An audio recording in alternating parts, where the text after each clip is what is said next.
Hello, everyone. Enjoy these relaxing yet powerful stories of resilience and triumph. She'd bullied black men for years, hiding behind her badge, until the one she dragged into court made her entire world unravel. The air was dry, and the sky over Macon, Georgia, hung low with heat. Derek Rowe was driving his rental car along Pine Street, just a few blocks from his mother's house. He had a grocery bag, riding shotgun, milk, a loaf of bread, her favorite lemon cookies.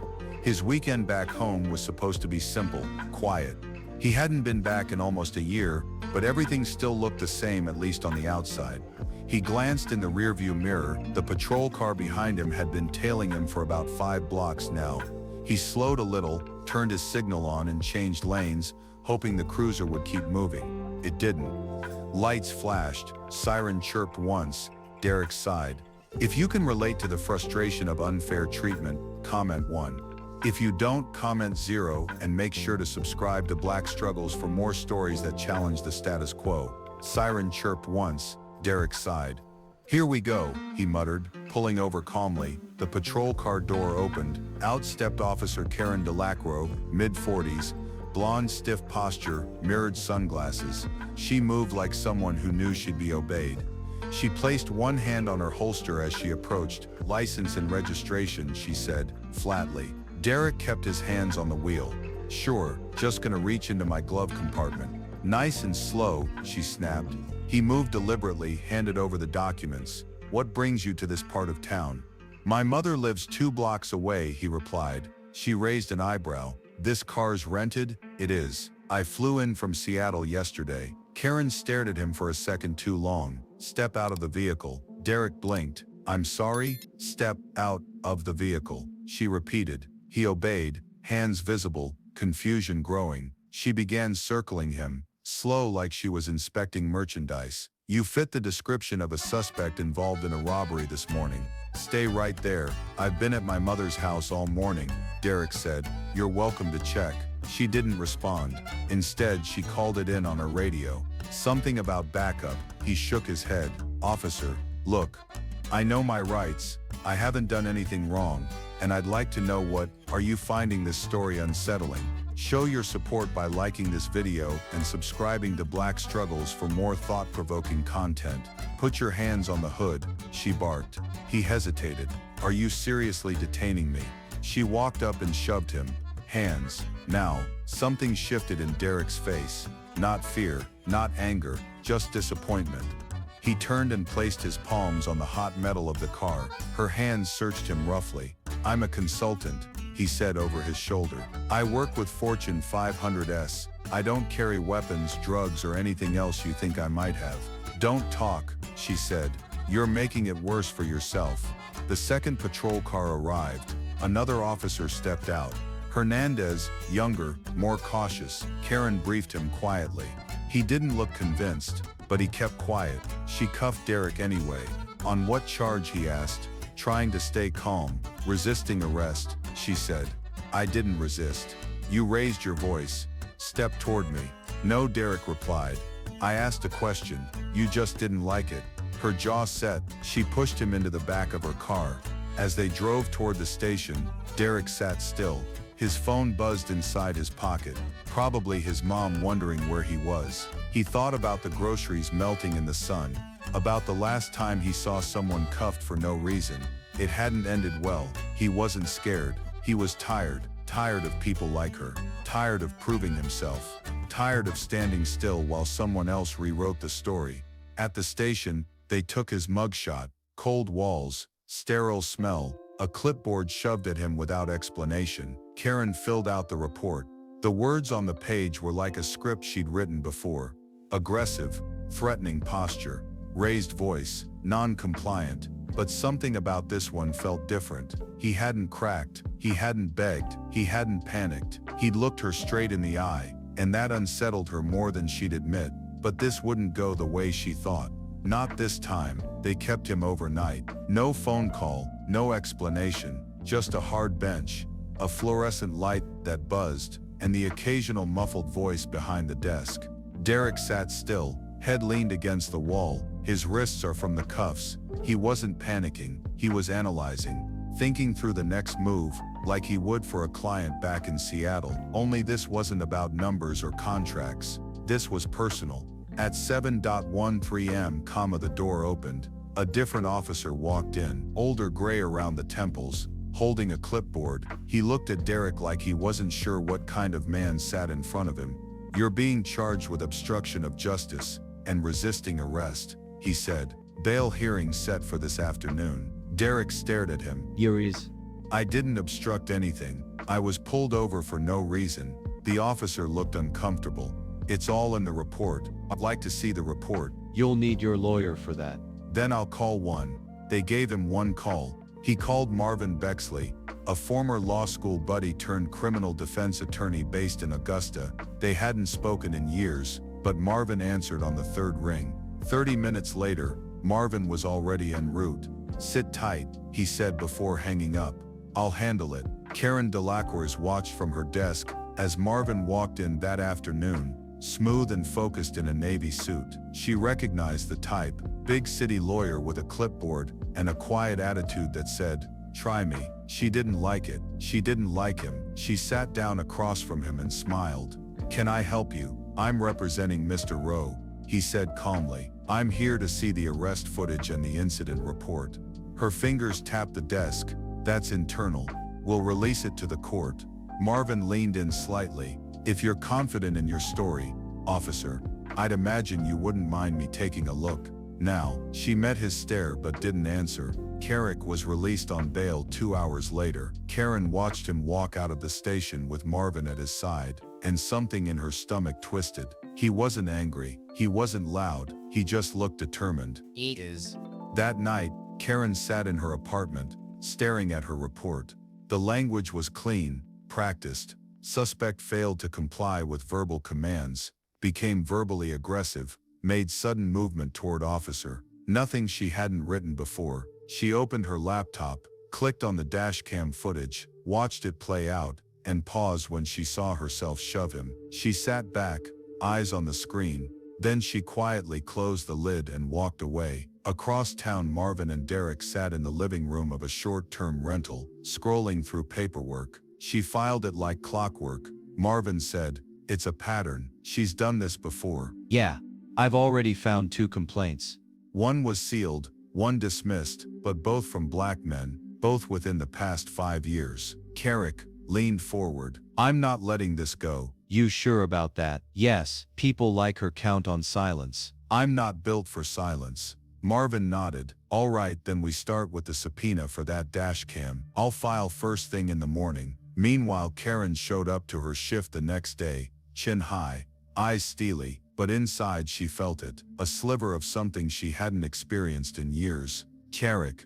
It followed her into every call, every traffic stop, every glance from another officer. She'd told herself for years that her instincts were sharp, that she could sense trouble, but this wasn't instinct. This was something else, something uglier. Still, she doubled down, told herself she'd done the right thing, that Derek's lawyer was just trying to make a name for himself. But that confidence wouldn't last, because somebody was about to speak up, someone who remembered what she thought they'd forget. The courthouse in Bibb County didn't look like much, just a long building with beige stone, thick windows, and the weight of years. It had seen divorces, land disputes, custody fights, and now the arrest of a man who never should have been in cuffs to begin with. Marvin filed the motion to subpoena the dashcam footage, along with a formal complaint, requesting a full investigation into Officer Dacris' conduct. A court date was set for preliminary hearings. Just 2 weeks out, Karen sat in her cruiser when she got the news. The radio crackled in the background. As her eyes stayed on the folded court notice, she felt her throat tighten. Not fear, just pressure. The kind that builds behind your eyes when something you buried starts pushing its way up. She folded the paper and put the car in drive. Derek, on the other hand, was methodical. Back at Marvin's office in Augusta, he sifted through old news clippings, public complaints, body cam footage reports, anything tied to Dacris. "That's her?" Marvin asked, handing over an old article from 2019. Derek nodded. "Let me guess. Black kid. Wrong place." Matching a description. "Exactly, 18 years old, college-bound." ended up with a broken wrist after resisting a sidewalk stop, and nothing came of it. Family didn't press. No lawyer, he just wanted to be left alone. Derek set the article down. That ends here. What they didn't know, what they couldn't have known, is that someone else was watching the case closely. A woman named Raina Blount, who worked at the courthouse as a clerk. She'd grown up in the same neighborhood where Karen had started patrolling. Raina remembered how things used to go down, how certain people got pulled over again and again for nothing more than walking home, and she remembered her own brother Andre, locked up at 17 for obstructing a public officer. Same language, same pattern, same badge. So when Raina saw Derek's name attached to Officer Dacris, something clicked. She didn't reach out to the police. She didn't go to the press. She went to Marvin. They met after hours, in the back corner of a cafe near downtown. I know what she's been doing, Raina said, and I'm not the only one. Marvin leaned in. You're willing to talk? I'll testify. I'll say everything I saw and heard. The stuff we were told to file and forget. I kept copies. Names, dates. Derek stared at her. Why now? Raina's eyes didn't flinch. Because I should have said something 5 years ago, and I'm tired of feeling like I helped cover it. Her words hung in the air. Marvin didn't say anything right away. He just nodded slowly. All right, then we'll file a motion to include your statement. That night Karen pulled into a driveway and killed the engine. Her porch light flickered. The neighborhood felt quieter than usual. Inside, she peeled off her uniform and turned on the news. She nearly dropped her remote when she saw her own name scroll across the bottom of the screen. Officer facing misconduct inquiry after questionable traffic stop. It was local coverage. Brief, but it hit hard. She turned the TV off. Next morning, at roll call, she noticed the shift in the room. A few colleagues avoided eye contact. One or two gave her tight, polite greetings. Even Hernandez, who'd backed her up during the arrest, barely said a word. Her supervisor asked to speak with her privately after the meeting. Door closed, voice low. We're placing you on restricted duty until the hearing. Karen stiffened. I followed protocol. We'll let the court decide that. She walked out of the room feeling like the air had changed. It wasn't just her department anymore. It was her name in people's mouths, her story under the microscope, and something in her gut told her. This time she might actually lose, but she still thought she could spin it until the footage finally hit the courtroom. News traveled faster than wildfire. By the end of the week, Derek's face was everywhere. Local papers, radio shows, social media pages. Some headlines painted him as a professional, with a spotless record, a son visiting his elderly mother, who'd been wrongfully arrested. Others clung to Karen's side of the story, describing him as non-compliant and agitated. The town split right down the middle. At Dee's barber shop on MLK Boulevard, older men gathered like they did every Saturday. Clippers buzzed. Debates ran hot. I know Derek grew up 2 houses down from his mama. One said, he never gave nobody trouble. If he says she went too far, she went too far. But others weren't so sure. A younger man in the corner leaned back in the chair. Cops don't pull you over for nothing. An older voice shot back. Son, you just too young to remember. Churches started whispering. Teachers swapped stories in break rooms. A retired mechanic named Wallace showed up at Marvin's office and said, she did the same to me in 14. I was leaving my shift at the warehouse, got slammed against the hood, 'cause I didn't move fast enough. Never told anybody, didn't think it'd matter. Marvin listened, then paused. Would you be willing to say that on record? Wallace sighed. You sure they'll listen now? We only need one truth to crack the surface, Marvin replied. And this case, it's the crack. Meanwhile, Karen's world was shrinking. She couldn't go to her usual coffee shop without people glancing over their cups. At the grocery store, someone actually turned and walked away when she got in line behind them. A few neighbors kept their distance, pretending to be busy with their phones when she passed. At the station, she was met with silence. Officers she once laughed with now kept conversations short. Her locker had been moved to the far end of the room. She told herself it was temporary, that it'd blow over. but deep down she knew something had changed. She started avoiding mirrors. Every time she looked, she saw someone she didn't recognize, someone cracking under pressure. That weekend, her brother called from Florida. She hadn't spoken to him in a year. "You all right?" he asked. "I'm fine," she answered quickly. "You sure? I saw your name online. It's politics. People looking to make noise." He was quiet for a second. "Just make sure you're telling the truth, Karen. Because if you're not," I said. "I'm fine." She cut in. He didn't argue, just said goodbye, and hung up. She tossed her phone onto the couch and sat down hard. The silence in her apartment was loud. Her mind drifted to Raina Blount, the courthouse clerk. She'd caught her glancing too long the other day. Karen had clocked the look before. Someone holding something. Maybe she knew. Maybe she had files, names, records. And if she did, Karen stood and poured herself a drink. She wouldn't go down over one traffic stop. She'd worked too long, sacrificed too much. Back at Marvin's office, Raina finished typing her signed affidavit. They added it to a growing folder labeled Roe, Vissus and Dacris. By now they had statements from 3 men, Wallace, another warehouse worker, and a retired teacher, all describing nearly identical encounters with her over the past decade. "Still think we'll get access to that dash cam in time?" Derek asked. "We'll get it," Marvin said. "Judge signed the order yesterday. It'll be in court next week." And just like that, the focus shifted from words to evidence. Everyone in town was waiting, some to see a cop exposed, others hoping it all got swept under the rug. Karen sat in her outside the station the night before the hearing, watching the street. Lights flickered inside the courthouse. Across the way, her heart beat heavy. She could still lie on the stand. She could twist it just enough. Maybe people would believe her. But then the dashcam footage arrived,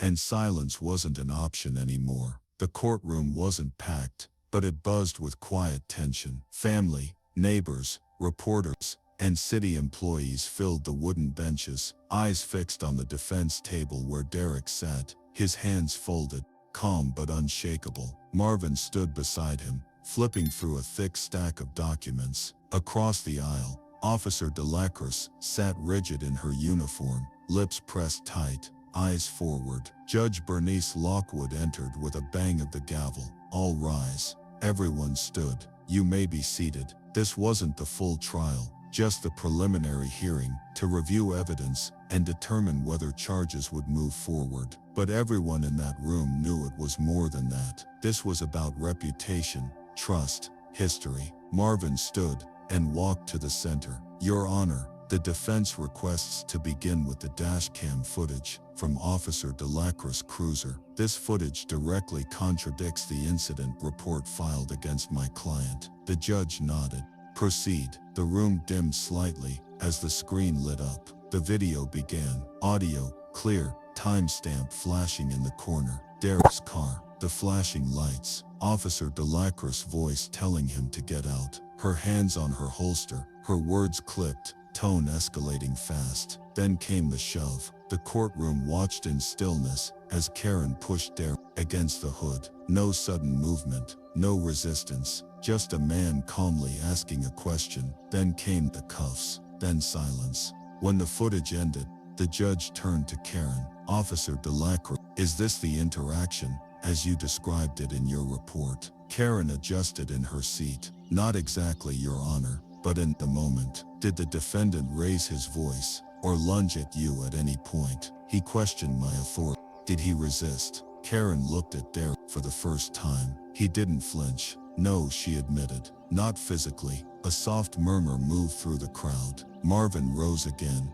"Your Honor, we also have 3 sworn statements from other men in this community who experienced nearly identical encounters with Officer Dacris. These aren't isolated misunderstandings. They're a pattern, and for years no one had the means or the will to challenge it. Until now." He called Wallace to the stand. The man adjusted his tie and cleared his throat before speaking. "She pulled me over coming home from work. Said I rolled through a stop sign. I didn't argue, just asked what I did. She made me get out, called back up, searched my car, Didn't find anything, but I got a citation anyway. Karen didn't look up. Then came the retired teacher, then the third man. Each story a variation of the same event. Karen stared ahead, eyes unfocused. Finally, it was her turn. She took the stand slowly, swore her oath, sat down with her hands clutched in her lap. Marvin approached. Officer Dacris, how long have you been with the Macon Police Department? 12 years. In those 12 years,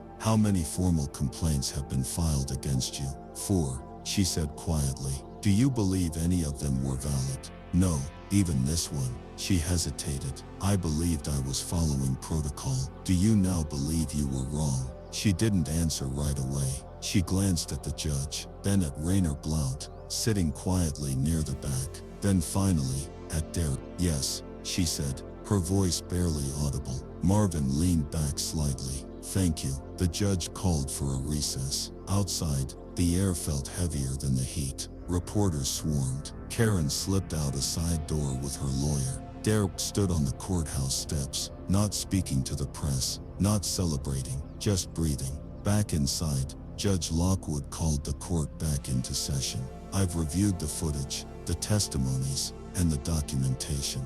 There is sufficient evidence to move forward with a full trial against Officer Dacris for misconduct in falsifying a police report. The court is adjourned for today. The gavel struck. Karen stood up slowly. The badge on her chest suddenly felt too heavy. But the verdict wasn't the end. What came after would decide if anything really changed. The full trial didn't drag on. Once the footage went public, there was no stopping it. Local channels aired the clip on loop. National outlets picked it up within days. Karen Dacris' name became shorthand for everything that had gone wrong with policing in towns like. She was placed on unpaid suspension while the internal review began. Her union attorney kept talking about misinterpretation, emotional stress, and context, but no one was listening anymore. 3 weeks after the hearing, the courtroom filled again. This time, for the verdict. Karen sat in plain clothes now. No badge, no uniform,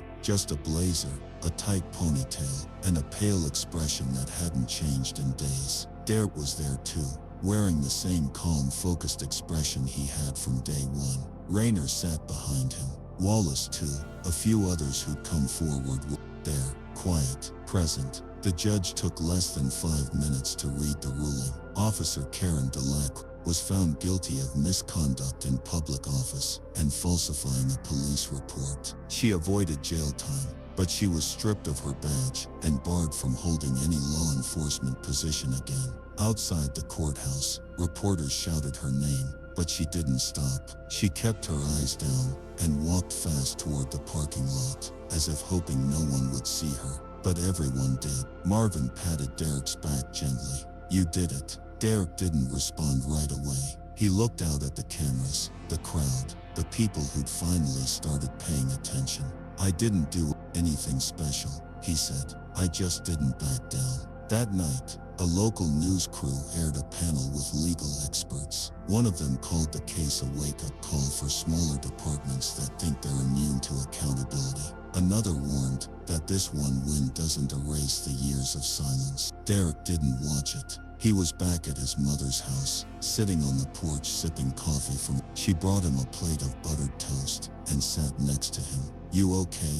She asked. I think so, he said. But it's not really over, you know. His mother nodded. It never is, but this time they had to look. They couldn't ignore you. He stared out at the street. A kid rode by on a bike, laughing with his friend. An older man walked a dog. Life kept moving, but it moved differently now. A week later, the city announced a review of all stops made by Officer Dacris in the last 10 years. Internal Affairs sent notices to over 30 people who had filed past complaints. The mayor released a statement promising transparency, but Derek didn't care about promises. He wanted proof, so he filed a civil lawsuit, not for money, but for public record access. He wanted full transparency, names, documents, patterns. He wanted to make sure the next man didn't have to prove he belonged on a street he grew up on. Karen left town a month later. No official statement, no apology, just gone. Her house went up for sale quietly. Her cruiser auctioned off. Her name slowly faded from the news cycle, but not from the town's memory. At a town hall 6 weeks later, Raina stood at the microphone and spoke for 3 minutes. No one should be scared to ask why they're being stopped. No one should have to prove they deserve respect. We can't undo the past, but we can stop repeating it. Applause broke out. It wasn't loud, but it was solid, real. Later that night, Derek finally opened his inbox. Hundreds of messages from strangers thanking him, sharing stories, asking for help. Some from Georgia, some from far away. He read each one, not because he wanted attention, but because every story reminded him why staying quiet had never been an option. And for the first time, the people who always got ignored were being heard. Months passed, the headlines moved on. The town did what towns do, kept going, kept working, kept pretending things were fine. But something had shifted, quietly, in the spaces where people used to whisper. At Eastside High, a government teacher added Derek's case to her curriculum. At the barbershop, the younger crowd started listening more when the older heads talked about history. In the church bulletin, someone wrote, "There's power in your voice, even if you tremble when you use it." Derek didn't go back to Seattle right away. He stayed. He started showing up to city council meetings, not to speak at first, just to observe. But eventually, people started turning to him with questions. Could he look over a complaint? Could he help them write a letter? Could he teach them what he knew? So he did. Every Tuesday night, at the community center, he ran a workshop. Know your rights. Word spread. Attendance grew. Teenagers, seniors, single moms, even one off-duty cop, sitting in the back, quiet but present. One night, a 17-year-old named Keenan asked him, "Didn't you want to give up at some point?" Derek paused, then said, "Yeah, a lot of points, but if I did, she'd still have her badge, and I'd still be wondering what might have happened if I hadn't said something." Keenan nodded. "Guess we can't let stuff slide anymore, huh?" "No," Derek said, "not anymore." Marvin came down from Augusta every few weeks. They still worked on the civil case, but mostly they talked about change, what it meant, what it really took. "It's not about punishing people," Derek said one night. "It's about making sure the truth has weight." Marvin raised an eyebrow. "That's supposed to be on your campaign posters." Derek laughed. "Don't even start." But truthfully, people had started asking about local office, about leadership, about what was next. He didn't have an answer yet, but he knew this wasn't the end. And somewhere in a small rented apartment 2 towns over, Karen Dacris kept to herself. No job, no uniform, no spotlight. She'd applied for work in private security, but word followed her. Her name was a red flag now. What she used to wear with pride, her badge, was now the thing that closed every door. She watched one of Derek's workshops on YouTube, anonymously, just once. She didn't comment, she didn't like or share, but she listened. And when he said, "Your silence is someone else's permission," she turned the video off and sat there for a long time. Not everyone gets redemption, not everyone asks for it. But the lesson didn't belong to her anymore. It belonged to the town, to the kids growing up there, to the people who used to think they were alone. Because truth doesn't need permission to matter. It just needs to be told. And when it's told out loud, when it's heard, believed, and backed up, it can change everything. If you're watching this and you've ever been told to stay quiet, to let it go, or to keep your head down, don't. Your story matters. Speak it, share it, fight for it, even if your voice shakes. And if you believe stories like this one need to be told, shared, and remembered, don't forget to subscribe to the channel. This isn't just about views, it's about giving a platform to people who've been silenced too long.